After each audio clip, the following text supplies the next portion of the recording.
الحمد لله حمدا كثيرا طيبا مباركا فيه ومباركا عليه كما يحب ربنا ويرضى.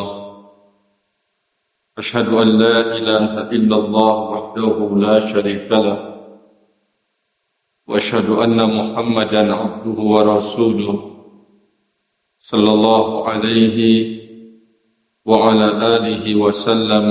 أما بعد. Ikhwani wa akhwati fillah, hafizakumullah. Melangsungkan kajian kita terkait dengan bakti kepada kedua orang tua dalam bingkai tuntunan Nabi alaihissalatu wassalam dan teladan Rasul alaihissalatu wassalam. Di pertemuan yang telah lewat, kita masih mengingat ucapan seorang tabi'in, yaitu Sa'ad ibn Hisham bin Amir, yang bertanya kepada Aisyah radhiyallahu ta'ala anha tentang akhlak Nabi sallallahu alaihi wa ala alihi wasallam. Aisyah memberikan jawaban, kana khuluquhul Quran. Akhlak Rasul alaihi salatu wassalam adalah Al-Quran. Berangkat dari ucapan Aisyah radhiyallahu ta'ala anha ini dan firman Allah Jalla wa Ala, wa anna hadzal Qur'an yahdi lillati hiya aqwam, bahwa Al-Quran ini akan membimbing, mengarahkan kepada jalan, kepada akhlak, kepada akidah al-aqwam. Aqwam yaitu a'dal, yang paling lurus. Barakallahu fiik. Mari kita mencoba mengkaji ayat-ayat Al-Quran dan beberapa hadis Nabi alaihissalatu wassalam yang terkait dengan hubungan kita dalam hidup bersama kedua orang tua kita. Kita semuanya telah sepakat dan mengetahui jikalau dalam hidup ini kita punya amanat yang besar yang harus kita selesaikan dengan penuh amanah. Di pundak kita hak-hak hidup yang juga harus kita selesaikan dengan sebaik mungkin. Di antara amanat yang dititipkan oleh Allah Jalla wa'ala ke pundak kita atau di pundak kita yang harus kita tunaikan dengan amanah adalah kaitannya dengan bakti kita kepada kedua orang tua kita. Demikian juga dalam amanat itu Rasul alaihissalatu wassalam, Allah Jalla wa'ala dan Rasulnya Muhammad sallallahu alaihi wasallam menyebutkan, kalau hak yang berat, besar, berbahaya setelah hak Allah dan Rasulnya yang anda harus bawa, pikul dengan sebaik-baiknya, adalah hak kedua orang tua. Ahibati fillah, kita semuanya telah juga mengilmui kalau hak kedua orang tua ini adalah sesuatu yang sangat berat dan berisiko besar kalau kita tidak tepat melaksanakan dan mengerjakannya. Kenapa? Karena Rasul alaihissalatu wassalam mengatakan, ridha Allah dalam hadis dari sahabat Abdullah ibnu Amr ibnu al-As, Rasul sallallahu alaihi wasallam mengatakan, ridha Allah fi ridha walidayhi wa sakhatullahi fi sukhtil walidain. Keridhaan Allah tergantung dengan keridhaan kedua orang tua. Murkanya Allah tergantung dengan kemurkaan kedua orang tua. Menunjukkan kewajiban kita di hadapan kedua orang tua. Hak kedua orang tua di pundak kita itu adalah berat dan berisiko besar apabila kita salah atau tidak tepat mewujudkannya. Kita akan mendapatkan murka dari Allah Jalla wa'ala karena orang tua kita tidak suka. Tidak suka mungkin perangai kita, akhlak kita, tidak suka kezaliman kita, barakallahu fikum, tidak suka tentang perilaku-perilaku kita di dalam hidup terhadap keduanya. Ini akan berakibat benci murkanya Allah Jalla wa'ala terhadap ini sah. Di dalam hadis yang muttafaqun alaih dari sahabat Abu Hurairah radhiyallahu taala anhu, kata Rasul alaihi salatu wassalam, ijtanibu sab'al mubiqat, hindari oleh kalian, jauhilah oleh kalian 7 hal yang membinasakan, 7 hal yang membahayakan, merusak hidup kita. Di antara ketujuh itu disebutkan oleh Nabi sallallahu alaihi wasallam, uququl walidain, durhaka kepada kedua orang tua. Durhaka kepada kedua orang tua, kata Rasul alaihi salatu wassalam, bila kita tidak menunaikan sebaik mungkin hak kedua orang tua, akan menyebabkan kita dalam kehancuran hidup. Mengerikan, akan membahayakan sekali barakallahu. Rawal Imam Muslim dari sahabat Abu Hurairah radhiyallahu taala anhu, kata Rasul alaihi salatu wassalam, radhima anfuhu thumma radhima anfuhu thumma radhima anfuhu. Kata sahabat, man huwa ya Rasulullah, celaka seseorang, kata Rasul alaihi salatu wassalam, celaka seseorang, celaka seseorang. Ditanya kepada beliau, siapa ya Rasulullah? Man adraka walidayhi indal kibar, seseorang anak menjumpai kedua orang tuanya sudah lanjut usia, ahadahuma aw kilaihima, dia menemukan salah satu dari kedua orang tuanya atau kedua-duanya, kata Nabi alaihi salatu wassalam, falam yadkhulil jannah, dia tidak masuk ke dalam surga. Kenapa? Karena saling keliru di dalam bergaul bersama kedua orang tuanya. Diriwayatkan oleh Al-Imam Al-Bukhari dalam kitab At-Tarikhul Kabir dan disahihkan oleh Al-Imam Al-Albani rahimahullah, kata Nabi alaihi salatu wassalam, ithnani yu'ajjiluhuma Allahu fid dunya, dua perangai, dua sikap, dua kesalahan yang Allah segera menyegerakan hukumannya di dunia. Ithnani yu'adzibuhuma Allahu fid dunya, dua perilaku hidup yang Allah Jalla wa'ala menyegerakan hukumannya di dunia. Kata Rasul alaihi salatu wassalam, yang pertama adalah al-baghi, sikap melampaui batas terhadap saudara.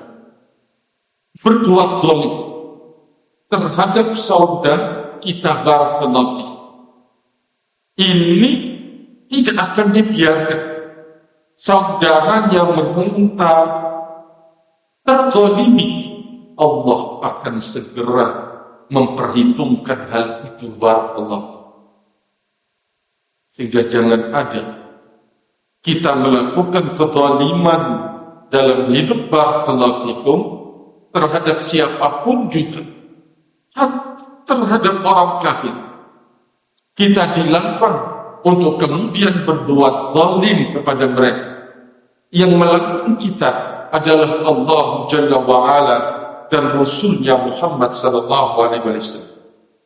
Karena Rasul menyebutkan bahwa doa orang-orang yang terzalimi itu adalah mustajab.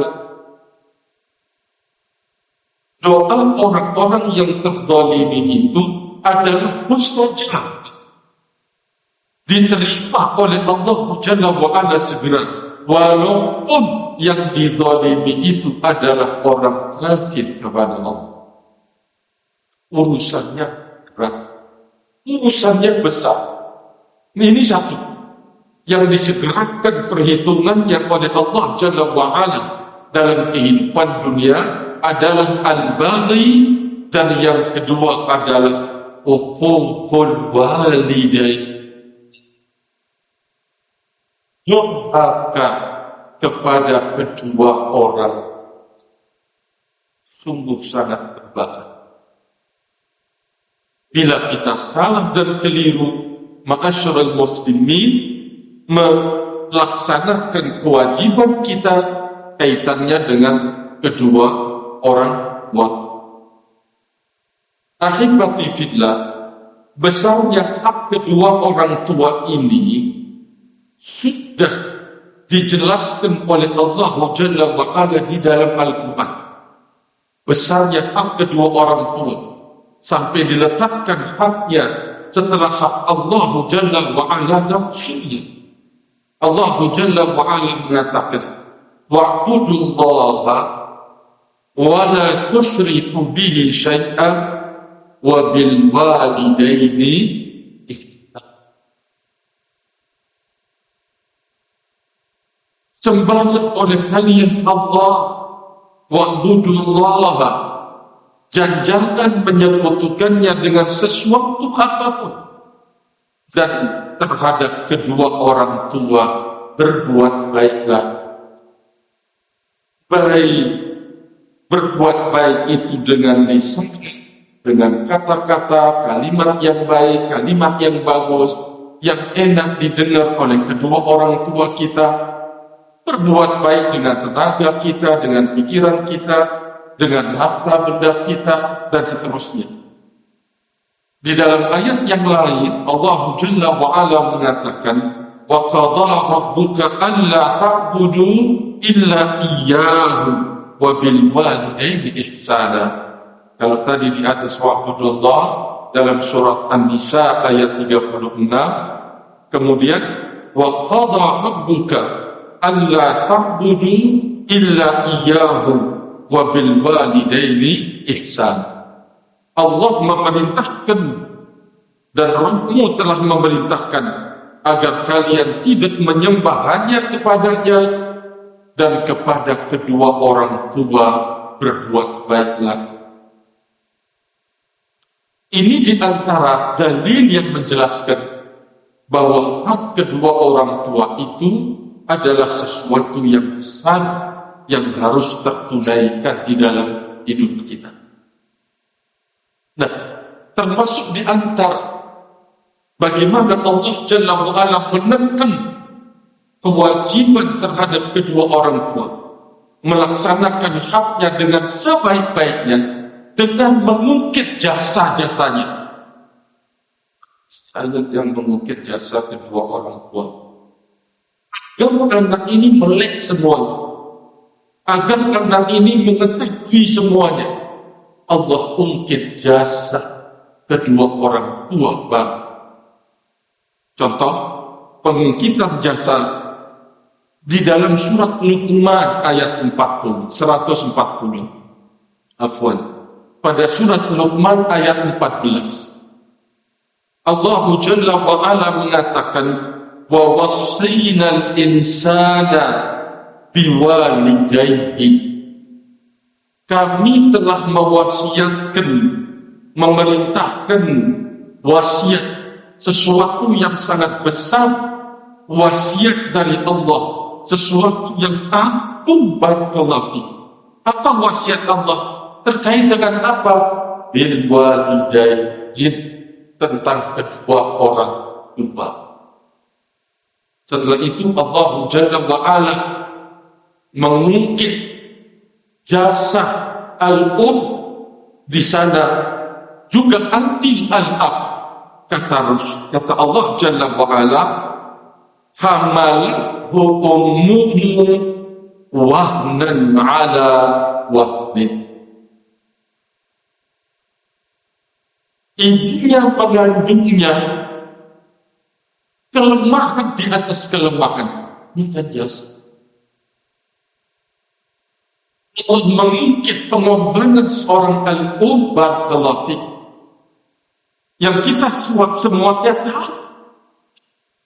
Seorang al-um mengandung dalam hidupnya, di dalam perutnya, walaupun ada penuh kasih dan sayang, itu adalah jalan hidup yang terjal, yang nanti akhirnya adalah barakallahu fikum, yang penderitaan demi penderitaan akhirnya mempertaruhkan antara hidup dan mati. Jika melahirkan barakallahu, ketika mengandungi kita, ya memang di sana ada senang, tetapi Allah menyebutkan nikmat ala wahyu, kelemahan di atas kelemahan. Belum beban di rumahnya, belum beban barakallahu fikum, ya memasak ini itu, apalagi kalau sampai dia keluar bekerja. Rahimani wa rahimakumullah, dia keluar bekerja dalam kondisi hamil. Allah Jalla wa Ala mengungkit ini agar manusia itu benar-benar sadar, anak itu benar-benar sadar. Penderitaan di atas penderitaan. Kemudian barakallahu fikum, berat dirasakan. Jalan hidup yang sangat terjal, harus jaga ini sebentar, khawatir benturan ini itu harus. Tapi dia membawa beban. Taruhlah 3 kilo anak. Saya yakin kalau antum bawa 3 kilo, ya kesana kemari, ketika mandi bawa itu, ketika tidur juga bawa itu, ketika mau kerja, itu saya yakin sabarnya terbatas ya. Tapi kan bukan sunnahnya kaum lelaki demikian. Tidak sanggup. Wanita diberikan oleh Allah Tabaraka wa Ta'ala. Subhanallah, sudah begitu terjal hidup dilalui, capek lelah, nanti ketika dia akan melahirkan, pertaruhkan hidupnya. Apakah dia melahirkan kemudian anaknya meninggal, atau dia yang meninggal anaknya hidup, atau kedua-duanya? Taruhannya adalah kehidupan dirinya barakallahu. Yang kedua diungkit, wa fisaluhu fi ma'anain. Sang ibu memelihara dia, juga terlibat al-ab di dalamnya, menyapinya selama 2 tahun. Baru terlelap karena ia mengganti popok pipis, teriak anaknya, masnya ngorok, ya tidak mau tahu. Abahnya ia ngorok. Sementara ini nanti yang langsung terjaga ini dalam kondisi menyapit. Sudah nanti waktu nangis minta mimi, dia sampai ngantuk-ngantukan, sebentar lagi ini, itu, ini. Lelaki digitukan, mungkin nendang. Nendang, marah, keluar kata-kata sang ibu. Memang disunahkan oleh Allah Jalla wa'ala untuk melahirkan. Seperti itu sabarnya. Rahimani wa rahimakumullah jami'an. Maka barakallahu fikum berat dilakukan oleh kedua orang tua. Rahimani wa rahimakumullah. Yang sang bapak tidak akan punya kesanggupan untuk mengcover, menggantikan posisi ketika menyapi. Nah, ini semuanya barakallahu fikum harus menggugah kita. Harus barakallahu fikum menyadarkan kita sebagai anak. Pertama, tidak ada orang yang pertama kali menyentuh hidupmu dengan kebaikan-kebaikan dari kedua orang tua. Tidak. Bertumbuh atau tumbuh kembangnya engkau di dalam hidup ini. Tidak ada yang andil besar atas semuanya daripada kedua orang tua rahimani wa rahimakumullah. Ayat ini mengingat, kalaulah suatu ketika dan suatu saat engkau sebagai anak bisa balik berbuat baik kepada kedua orang tua, jangan menganggap kalau engkau berada di tangan di atas. Jangan engkau menganggap bahwa tanganmu di atas, atau mungkin menganggap Anda sudah berkorban yang banyak. Saya sudah kasih 2 juta, kemarin saya kirim 3 juta, itu hanya juta. Bulan depan, bulan datang 5 juta, kemudian bulan yang telah lewat 10 juta, dalam kebutuhan ini, kebutuhan itu misalkan. Jangan menganggap bahwa Anda telah berkorban besar di hadapan keduanya. Karena sebelum Anda bisa melakukan kebaikan, Anda memberi, Dia telah memberi segala-galanya buat diri Anda. Dia sudah memberikan segala-galanya di dalam hidupmu para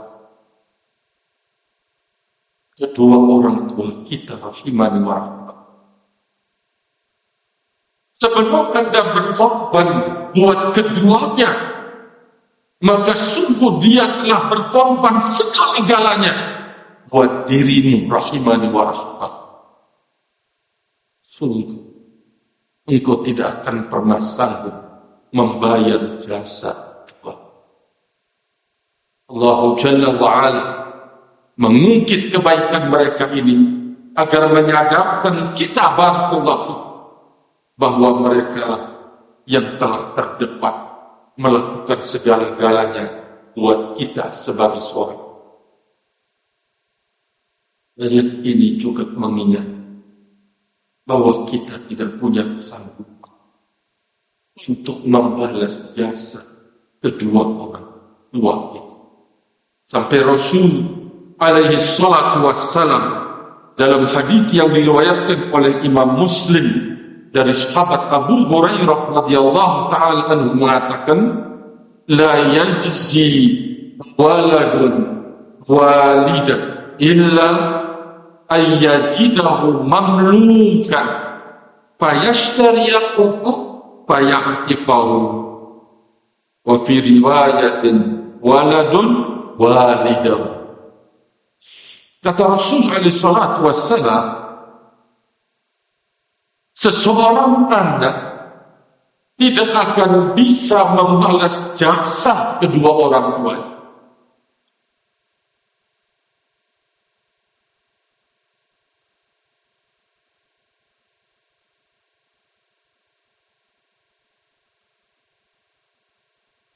kecuali dia dapatkan orang tuanya itu jadi budak.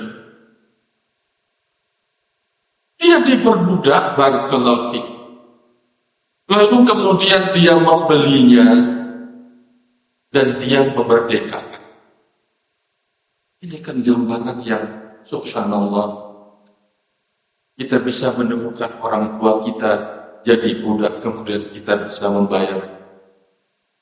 Gambaran sulit sampeyan, wahai anak, untuk kemudian bisa membalas kedua orang tua. Anda hitungan jutaan. Barakallahu fikum sekarang dulu ini beruang berkorban tatkala mata uang itu 100 perak bisa beli ini, beli itu. 200 perak, 500 perak, Masya Allah. Anda tidak akan sanggup untuk kemudian membalas. Jangan ungkit-ungkit kebaikan. Apalagi kalau menyakiti kedua orang tua.